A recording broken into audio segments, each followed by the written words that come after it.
What is up, guys, and welcome to another episode of Guarani Vision, the first ever podcast dedicated to Paraguayan football in English. As always, I'm Roberto Rojas, and joining me are my two great co-hosts, Fede Perez and Ralph Hannah. And guys, we did have a little bit of a wardrobe change literally minutes before we got here. Obviously, Halloween is this weekend for those that do celebrate it here in the United States or Paraguay or anywhere in the world. We did have a little bit of a few costumes. Fede decided to go the jail inmate look, apparently. Yeah, just wants to go in with orange. Ralph with the Bhutan national team shirt right there, and me with the Brighton and Hove Albion shirt, the Julio Enciso one, obviously, to get into a bit of the festive move as we move into what is going to be kind of the nitty-gritty of the Clausura race. Obviously, I think three teams are still in this, as we saw them play literally yesterday at the time of recording: Cerro Porteño, Nacional, and Olimpia. We're going to talk about how they are still situated in that. We also have a bit of a race to qualify for the Sudamericana, with some teams really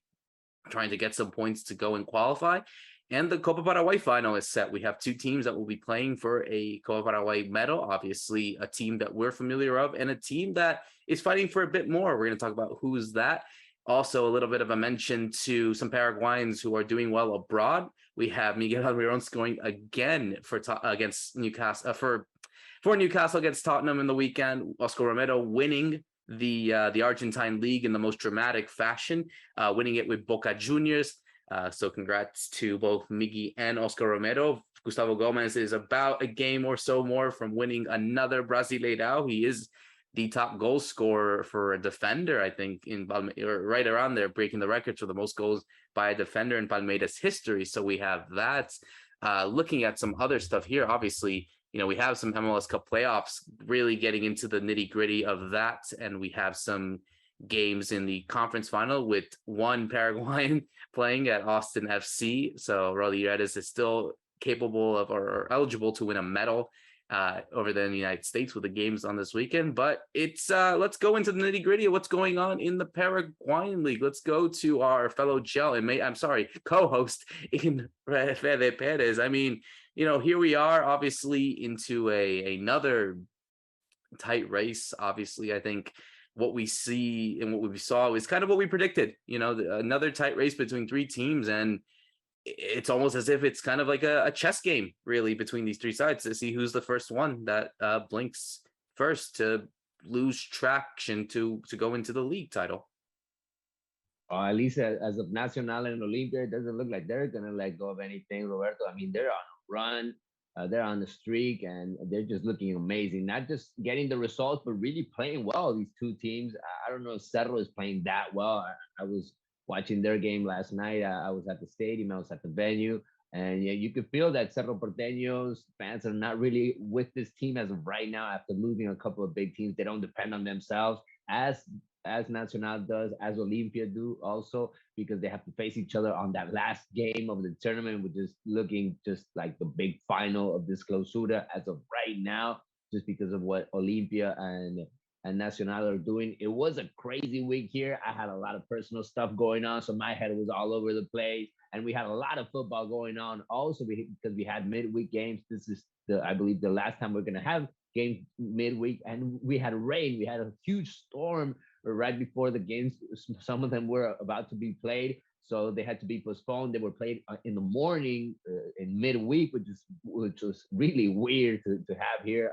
I even saw a lot of Olimpia fans asking their bosses to have some time up to go to the Defensores del Chaco Stadium to watch their team, because it is a very important time for Olimpia fans. They're trying to get that championship, and for Nacional fans even more, right? I mean, Nacional are really living the dream. I don't think they thought they were going to be in this title race, and look, they just keep on going. They keep on making it happening, and they always have someone that stands out in their games. This time around, it was Danilo Santa Cruz, who's scoring 3 goals in this match, and he had his game. I'm really happy about him. Another young player that's just having a breakthrough season. And you just talked about all those Paraguayans that are really standing out in the international stage. I'm so happy that we're ending the year this way. Yeah, we got the World Cup so close by, but we have so much going on here. It's still in Paraguay. We got the title race, the Clausura race. We got the final of the Copa Paraguay coming up next week. We have the Super Copa also that's gonna end the season. So yeah, there's still a lot of stuff to look forward to here in Paraguay. I know you guys are gonna be in top of Halloween. This weekend, Ralph has a couple of kids in his house, so he's gonna have to take them out trick or treating. This was one of my favorite holidays. I must say in my time living in the U.S. just because you could put anything you want on, go out to the street, see your neighbors, get some candy. That's something always kids love to do. So it was one of my favorite holidays over there in the U.S. And I'm actually really happy that people here in Paraguay kind of took it also into their kind of lifestyle, because usually around this time, especially when it's on a weekend, we have big parties here in Paraguay. The grown-ups more than anything like to put some costumes on, go out and party like that. Yeah, it's just another excuse to party, to get together. I would say here in Paraguay, no trick or treating going on around here for the kids, but yeah, you do see a couple of customs and stuff like that.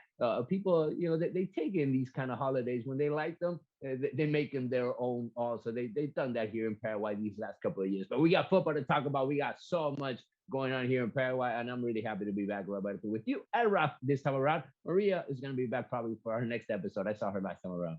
Yes, absolutely. And obviously, it really is going to be a hopeful race, you would say, to see how many treats that we can get for this race. And, if there is no trickery, you would say, for these teams as well, Ralph, because obviously one of them wants to get their treat into qualifying to international tournaments, to win trophies and that kind of thing. But there are some few tricks up our sleeves that we've seen in this race. So anything can indeed happen from here on out until the end of the season.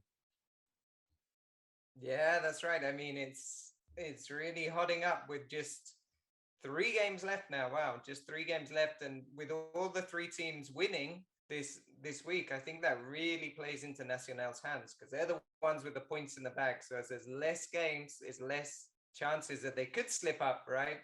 And they did their job at home as maybe we expected. And it's all gearing up to that. I think that big game, the Olimpia Nacional, is not to count out Cerro 100%, because when you're 3 points behind, there's always a chance something could happen. And Cerro, they kind of struggled, but they made it. They got the winner, and they kept in touching distance.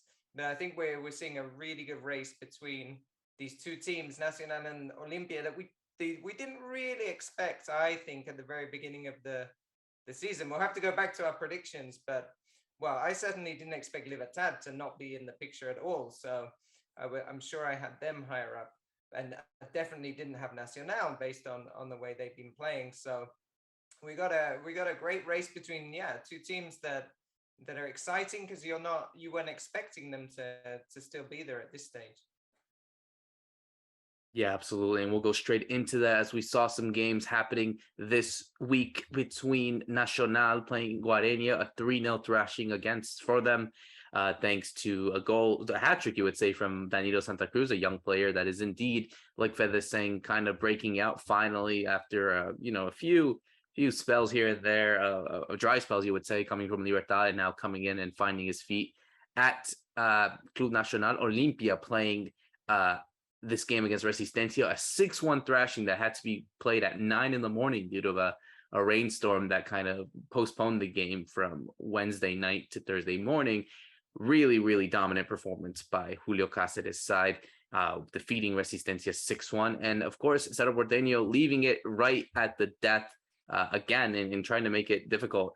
A game against General Caballero de Juan León Mallorquín, goals from Espinola and Juan Patiño to get them the 2-1 win and the 3 points. So as it stands, with a few games left, Nacional with 44 points are still top of the league. Olimpia right below them with 42. And in third place, Cerro Porteño with 41. 3 points separating 3 teams in 3 more matches, like Ralph said. So Fede, I'll go to you on this one. I mean, it really is the case of to see who is blinking first, because as we look within these 3 sides, I think if you're Olimpia, I would personally say that I think you have every right to feel much more confident that you could indeed win this. And I've said this beforehand. I even said this right after the Super Clásico and a few weeks back. If I'm an Olimpia fan, out of all the 3 teams that are vying for this spot to win the league, I feel more confident in Olimpia personally, because I think they have been playing much more better than I think of the 3 sides. Yes, Nacional are top of the league. And that's no discredit to their performances because they've done well. But I just see this Olympia side and the way that Julio Cáceres is really getting the side well drilled and getting goals from everyone, really, not just from the players like Darius Gonzalez. You're getting it from likes of Richard Ortiz or Julio Fernandez or any of those other players. I think that, in my estimation, is something that I feel, if you're an Olympia fan, you feel very confident in them heading into the trail of the end of the season. Yeah, totally. I think Olympia fans as of right now, they're feeling really well. They're feeling really good about this team just because, they won big games ever since they beat Cerro Porteño. This team has evolved, and especially certain players are really standing out, not just in defense, in the midfield. I mean, Marcos Gomez is just killing it.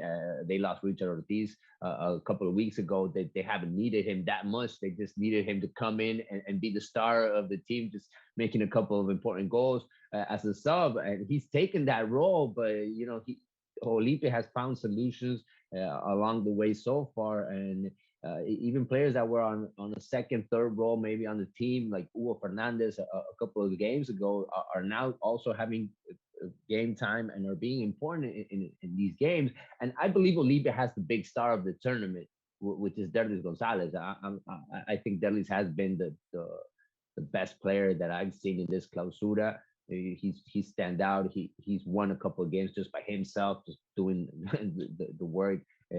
In offense and scoring, obviously, which is the most important stuff in football. He's doing it week by week, and he's been healthy, which was an issue also for certain players in Olympia. I just mentioned Richard Ortiz situation. He's been out for some part of the tournament, but Olympia has found replacements there.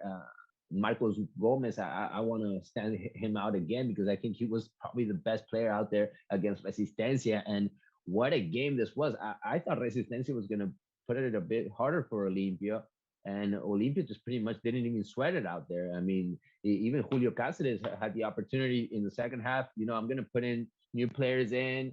I'm going to rest some of these guys for what's coming up because it was 6 goals. It was 6-1. So Olimpia really handled it really well, and I was really surprised by the Resistencia's level. I was not thinking that Olimpia was going to have it this easy. I did not think they were going to cruise by it like this in a midweek game. But I think it has to do with Olympia's concentration right now. They're thinking about this title. They want to win something this year, and they need it, just like Cerro Porteño do. But Olympia's looking a lot better, just from how they're playing, how they're assessing every match, and Olimpia has their starting team, but they also have other players that are coming in and being important in this Julio Cáceres side, which they were my candidates at the beginning of this season, I believe, for this Clausura, and they're staying up there.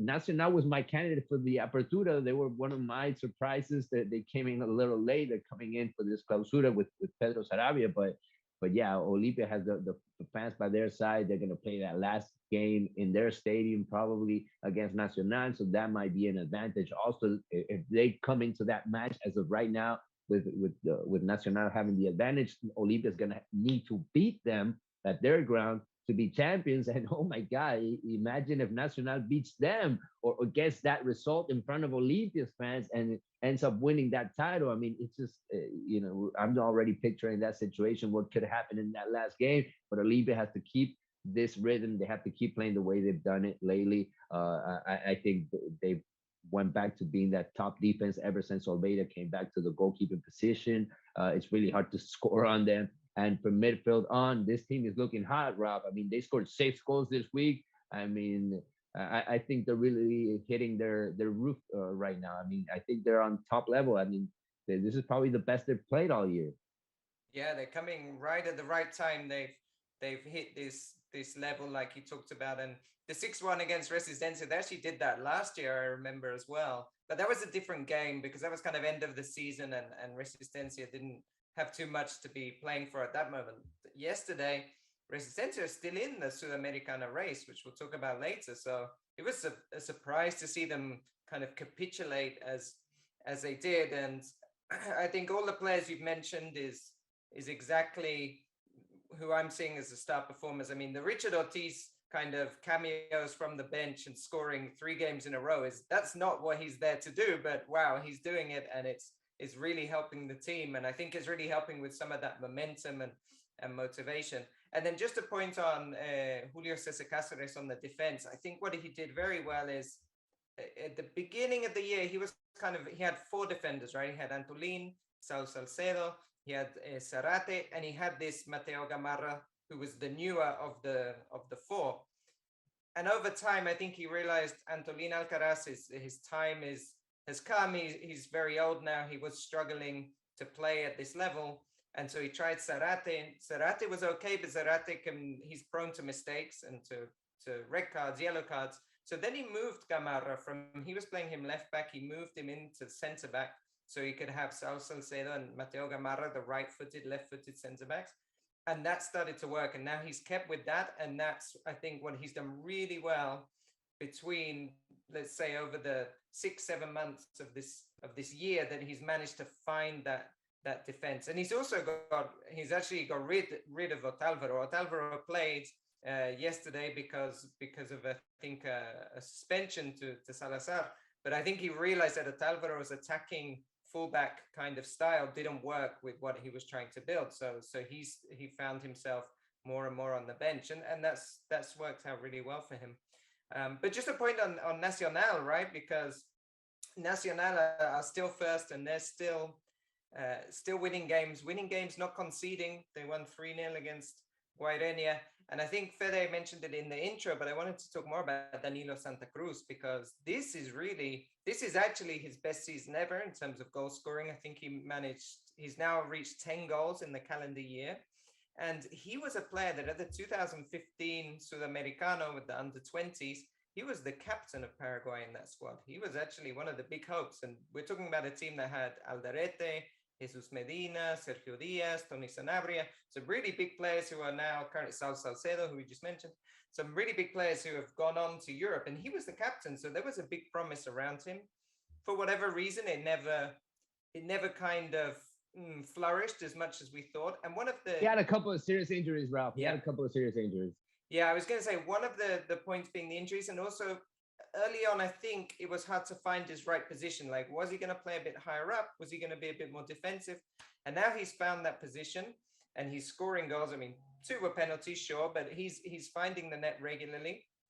And what's also very interesting for Nacional is Richard Prieto has just come back from injury.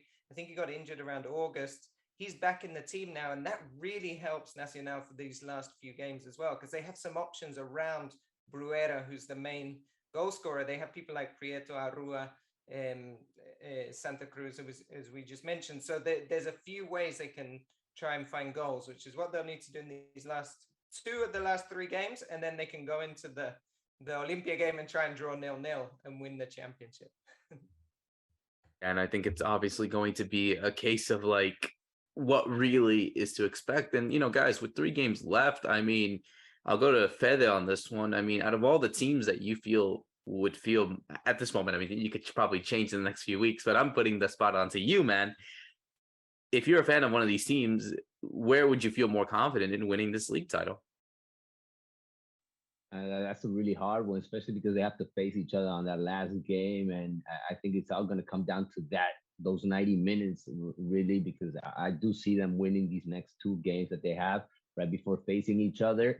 I don't think any of these 2 teams are going to let go of any points. I mean, the coaches are doing a great job, just like Ralph was saying, of managing the time each player is getting. You see the rotation that Nacional is doing, and he's sitting down some players that are tired. Pedro Sarabia, I was looking at the subs as of this last game, and he had Rubén Darío Ríos, he had Orlando Gaona Lugo sitting there on the bench. Those are usually starters. I mean, he's doing that. He's thinking about the next games that he has to play. He wants everybody to be 100%, and he's gotten those responses also from the players that are coming in. And Danilo Santa Cruz, Ralph was just mentioning him. Danilo Santa Cruz was not a starter at the beginning of this season. I mean, he had to get his minutes, and he had to start scoring in important games to get more playing time. So he's really won his spot, just like everybody else in this squad. So as of right now, I see Nacional with a little more depth.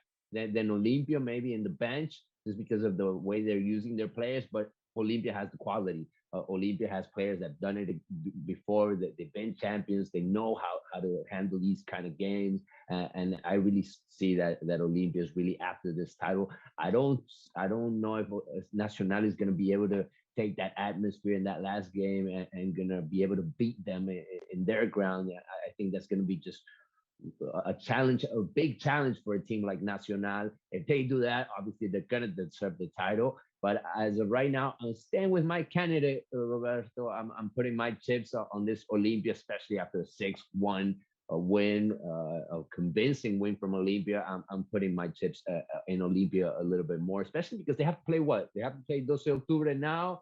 Remind me the game after that one before Nacional.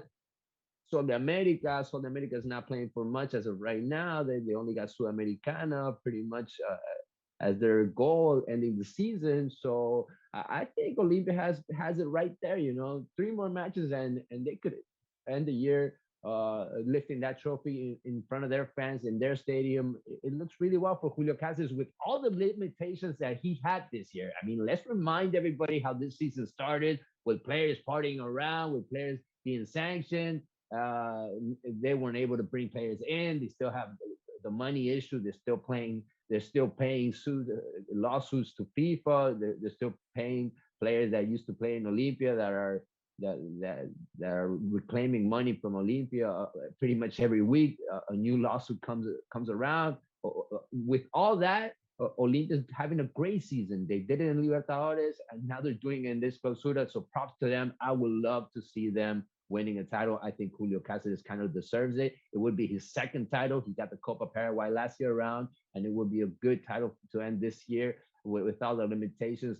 Nacional has done a really good journey. It's made this Clausura very exciting, but I think Olympia just has a little bit more football and a little bit more talent than Nacional. I don't know what you think, Ralph. I mean, I agree with you that I think they will both win these remaining games because Nacional have to play Tacuary away, and then they have the home game against Emiliano, which is like a preview to the cup final. And if I was Emiliano, I wouldn't be showing too much of my chips in a way, like or my cards. I wouldn't be showing my cards in that game. So I'm sure Nacional will take that one.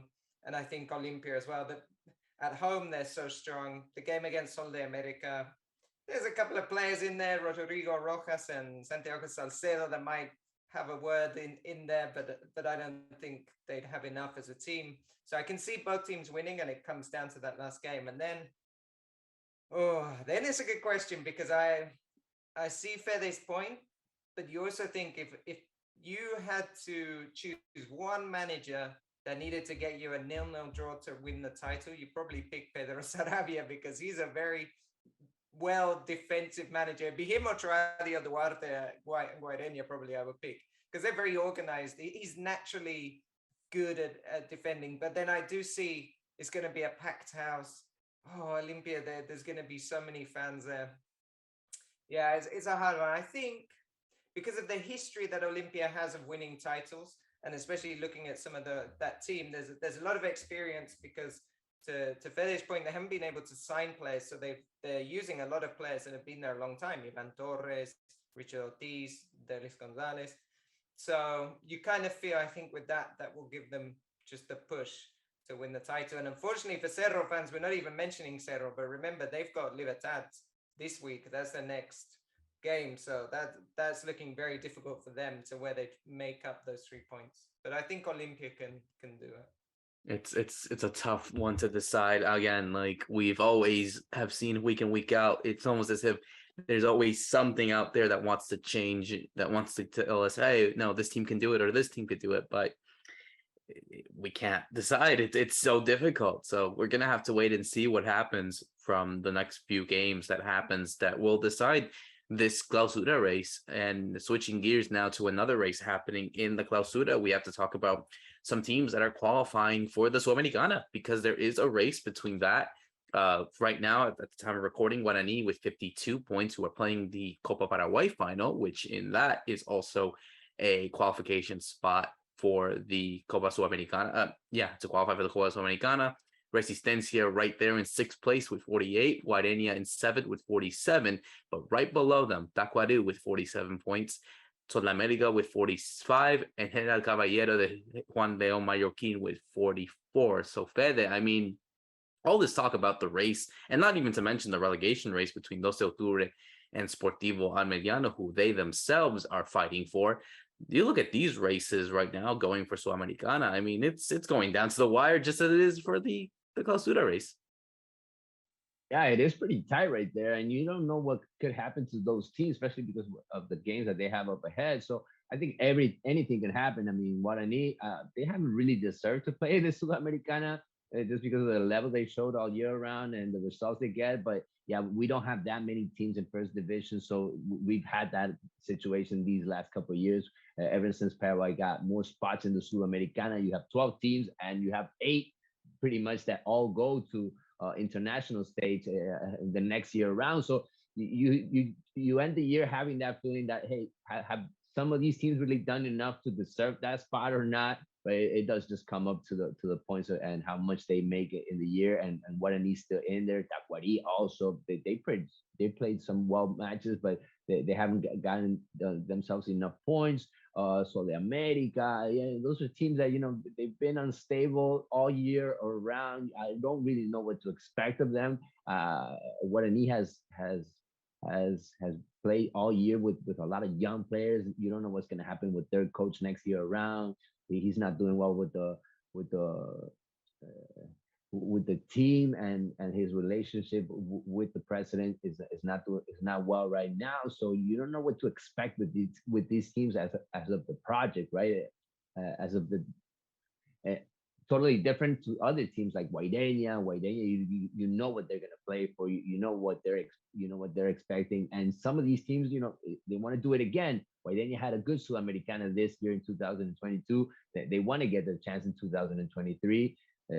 Again, to get that experience. General Caballero from Juan León Mallorquín also, but they lost against Cerro Porteño this week. So for some of these teams, it is coming down to the wire. It is going to come down to the last match, and I'm really excited to see what could happen in these last couple of games. And it is very important for these teams just because of the budget for their next year, Roberto. It's not the same thing to get a squad ready just to play the local league, and it's totally different if you're going to play that international stage, because you obviously you don't want to have bad games. You don't want to get results that are going to put you out there embarrassed, like happened to General Caballero this year. I mean, we saw General Caballero got a lot of goals in Sudamericana and really had a bad time there. And I think it could happen next year if you don't get prepared for that situation, right?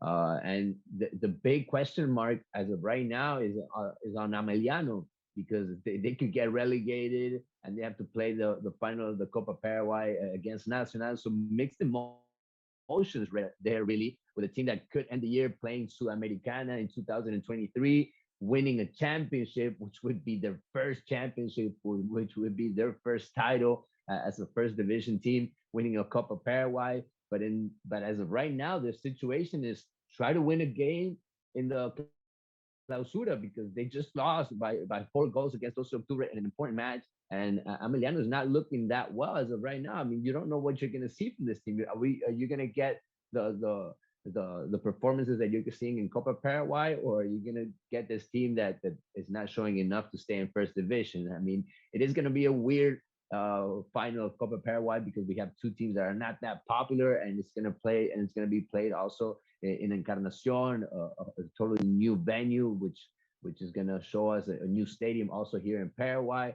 I'm really happy about that situation, because it is a city that did not have a stadium, and it's finally going to have a big stadium for matches like this one. And hopefully it won't be the first and last time we play in Encarnacion as for the first division teams. Hopefully the big teams end up using this venue, just like Ciudad del Este, just like Pedro Juan Caballero some years ago. Also, I'm hoping that Encarnacion becomes a habit also for the big teams, and we start having the big teams moving around a little bit more in the map of Paraguay, as I like to say, because most of the matches are usually played here in Asuncion or the surroundings. And it would be great if the people respond to a match like this one. If we have a lot of people there, I think, the FA, the big teams are going to look totally different to Encarnacion, which is a spot that's been used mostly for preseason and not for big games like it's going to happen this time around with the Copa Paraguay final between Nacional and Ameliano, which is, I repeat, my big question mark, not only in these 3 games, but also just to see if they can make it to the Copa Sudamericana next year. That would be a great reward also for Ameliano. That it's either going to celebrate or it's going to be totally sad at the end of the season. Yeah, that's right. I mean, the Ameliano situation is complicated because of CONMEBOL rules. They can't qualify for the Sudamericana unless they're champions, because they're, well, assuming they get relegated, which is looking very likely. It's still possible. They're mathematically possible, but it's looking very likely. So this game's huge for them because it will give them that much needed boost in terms of funds. And also they'll start to play a game. They can maybe keep some of their players, because the problem when you get relegated in Paraguay, and especially this year that the tournament finishes so soon, is the intermedia doesn't start until March. So usually what a team will do if they get relegated now, they'll pretty much end the contracts. Those people are going to go and find new clubs. The good players will try and stay in Primera, and they have to totally rebuild and start again. But if they were to win the cup and they win some prize money there, but it's more interesting, the Sudamericana money, is that maybe some of those players will want to stay to play Sudamericana, and they can continue to pay them in the off season. So it becomes a huge game for Ameliano, this final. And also I think a really big game for Nacional, because what a season it would be if you managed to win 2 tournaments, right? I'm trying to think if anyone's done it in terms of winning Clausura and the Copa Paraguay.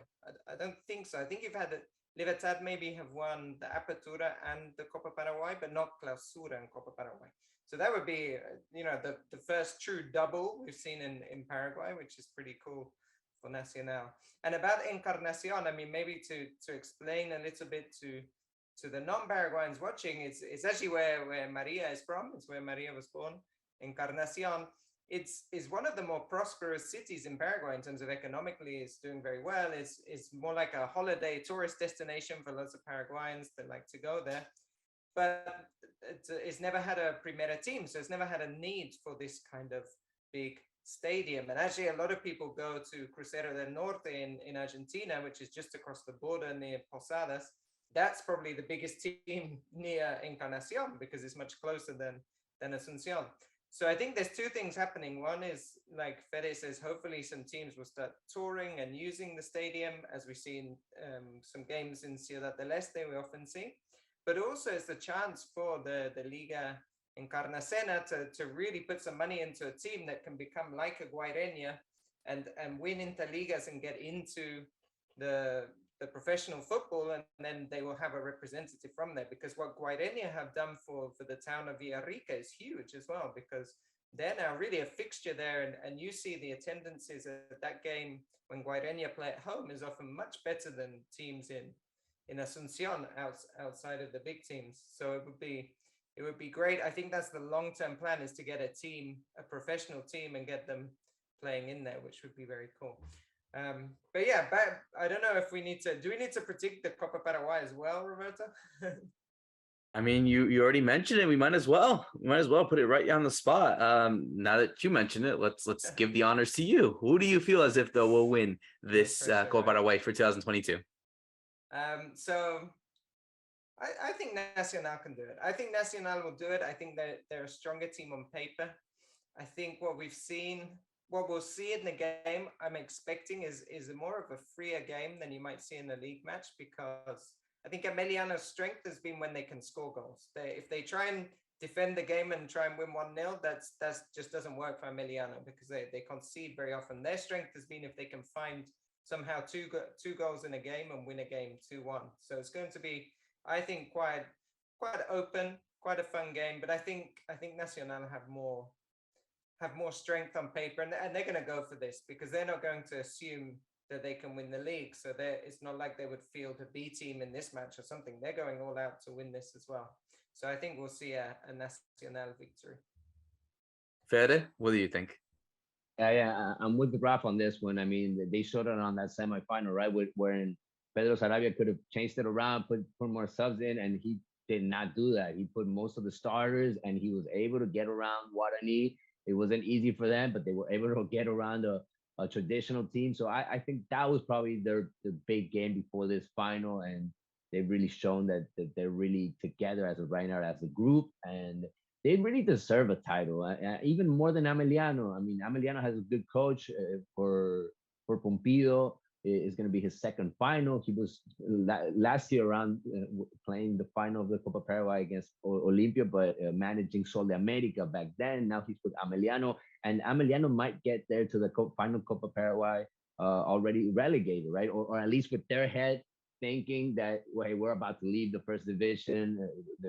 Their head might be more with their problems there. I do think it's more important as of right now, their situation in the first division, than trying to win the title of the Copa Paraguay. And the pressure is going to be on Nacional. I mean, they're the big team.